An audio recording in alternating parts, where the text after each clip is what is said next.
to be associated with that, I'm for sure. Question number 6, Grant Robertson. Tēnā koe, Mr Speaker. My question is to the Prime Minister. Does he stand by his statement in relation to the funding of the Mackenzie Sustainable Futures Trust, quote, "I'm sure someone will have a cursory look at it," unquote, and if so, has he or his office investigated the funding? The Right Honourable Prime Minister. Mr Speaker, as I said yesterday, my office and the Minister of Environment's office had a quick look at the matters involved. We didn't find anything that raised concerns to us. Grant Robertson.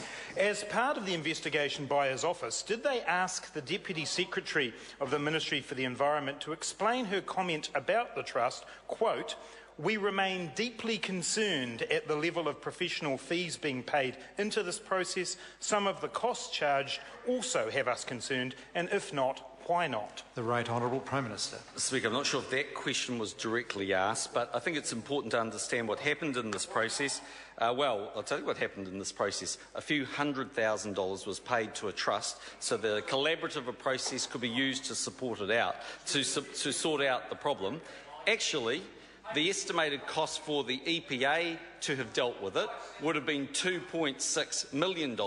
And by the way, Labor funded a $2.2 million contract with exactly the same organisation, Ecologic, for exactly this, environmental dispute resolution through Morse, and if you didn't use it for that instance, what would you? So, by the way, 2.2 million trumps 200,000.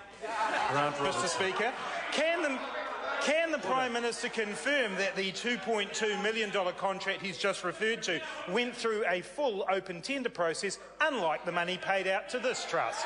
The Right Honourable Prime Minister. Mr Speaker, no, I can't confirm that fact, but what I can confirm this, though, what I can confirm is this.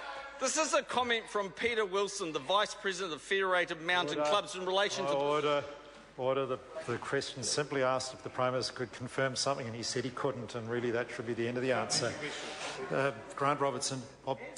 As part of his office's investigation, did they review the decision by the independent panel of the Community Environment Fund to turn down funding for this trust on the basis of, quote, high costs and having, quote, no clear strategy and no clear process? And did this cause him to question the decision of the then Minister to directly fund the Trust from ministry baseline funding, knowing that? The Right Honourable Prime Minister. No, and I would reject that assertion. If one goes and actually look what's taken place, one goes and looks at Peter Wilson, the Vice President of Federated Mountain Clubs. He said, quote, "I personally attended every single Mackenzie Forum meeting over a year and a half of my organisation, and I must say that the price of Guy Salmon's involvement would have been cheap at twice the price, and by the way, it was about a tenth of the cost of going through a court process. That's why the collaborative process works, and I know lots of people who support the collaborative process, because when it was set up for the LORF, Grant Robertson said, the success of the Land and Water Forum has been that it's used a collaborative process that sees all players at the table. This will be a big challenge for local and central government, offers a prospect of a whole new way of policy making that will be inclusive and durable." What wise words from Mr Robertson. Question, Mr Speaker. Grant Robertson. As part of his office's investigation, did they read the statement about the trust made by a Ministry for the Environment official, quote, "Now they are looking to get more cash from the Community Environment Fund and pressure us into a quick decision in relation to a trust chaired by Jackie Dean? And does government officials being pressured by a trust chaired by a national backbench MP give him any concern at all?" Honourable Prime Minister. Well, I think when it comes to pressuring officials to spend money unwisely, that member should go back and look at the whole history of the pledge card. But anyway, going back to that for a moment, Mr Speaker, the view of the Minister and many of those involved was quite clear. A collaborative approach was a much better way of going because it cost 1/10 of what going through a court process would have been. Michael Woodhouse. Thank you, Mr Speaker. Has he seen any other reports in relation to the work of the Mackenzie Sustainable Futures Trust? The Right Honourable Prime Minister. Yes, I've seen a report from Peter Wilson when he said this morning, Vice President. No, this is something different. You should enjoy the whole transcript. When he said, this is utter tripe and a good example of why someone should check their facts before spinning stories. I'm disappointed that Grant Robertson took to grandstanding before fact-checking. Grant Robertson. Does the Prime Minister think... Does the Prime Minister... I apologise, honourable member. He's got a good voice, but the level of noise just too high. Grant Robertson. Thank you, Mr. Speaker. Does the Prime Minister think that a trust launched at a National Party Blue-Greens conference, chaired by a National MP, directly funded by one of his ministers after it was rejected by an independent panel, meets the standards of transparency and accountability for spending taxpayer money?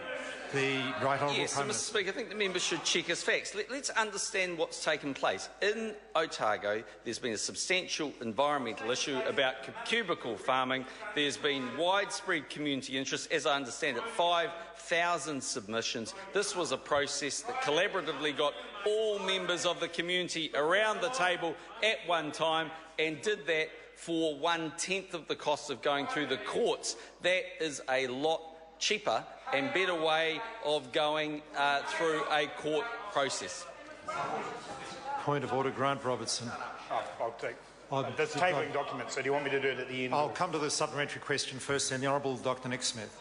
To the Prime Minister, would he advise local MP Jackie Dean that instead of working with her local mayors on the Mackenzie Trust, she should have introduced a bill to Parliament overruling the RMA and local councils to allow a friendly developer to pick up millions in windfall gains and then pick up a $17,000 political donation for her services, an approach endorsed by Grant Robertson in the style of Clayton Cosgrove?